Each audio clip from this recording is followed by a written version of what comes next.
there's so much grotesque corruption. And one of the interesting things about this hearing that we were able to focus on is one of the symptoms of the massive growth of the administrative state is the high cost of decorating and redecorating all of these agencies and buildings, many of which we don't need. So we found that over the past 5 years, we've spent $4.6 billion just on furniture.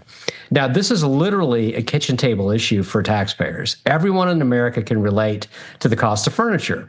So for that amount, that $4.6 billion, you could provide 9.2 million American families with a modest $500 kitchen table. So people feel this cost. They understand the scope of the problem. And when the federal government is spending $230,000 on solar-powered picnic tables at the CDC during the COVID emergency, by the way, those picnic tables violated the CDC's own social distancing guidelines. You have, the State Department spending $120,000 on recliners in embassies overseas. You've got conference rooms at the SEC that cost $700,000 to upgrade, $38,000 for a conference table with the Nancy Pelosi building in San Francisco. So real quick, while we're looking at those recliners, those are Ethan Allen recliners. They're not like they went to the local rooms to go or whatever and got the recliners. Those are Ethan Allen. Ethan Allen is a very expensive brand.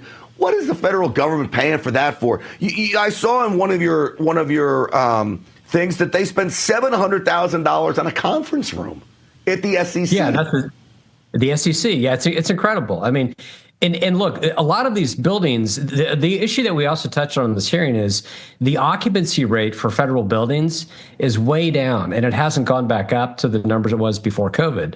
So according to some figures, it's between 6% occupancy. That's the lowest, I think, at USDA.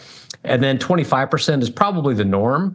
But granted, like in any private business, there's always room for companies can set their own, policies on remote work and different guidelines. But if you have the federal government, you can't have it both ways. You can't pay for an office to keep it open and then let people work from home and then spend taxpayer money redecorating the offices that no one's using. It's insane. And so taxpayers are incensed at just the gratuitous waste of money.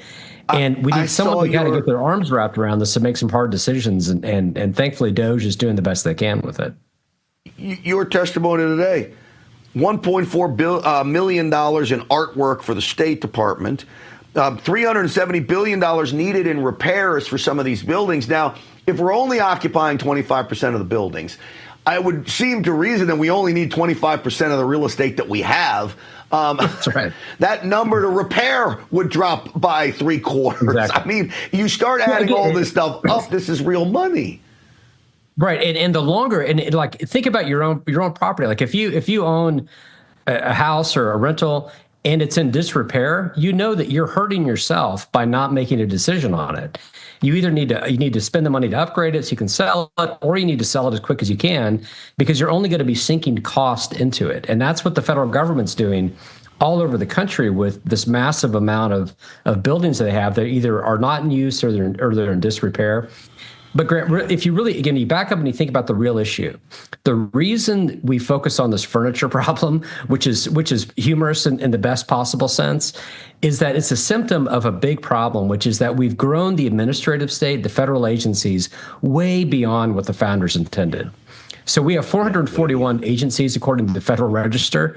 I think we ought to have about 4, the Department of Defense, State, Treasury, Justice, maybe throw in one more, the Department of Interstate Commerce, to catch all the other agency functions, and maybe massively downsize and improve the quality of services and shift money back to taxpayers.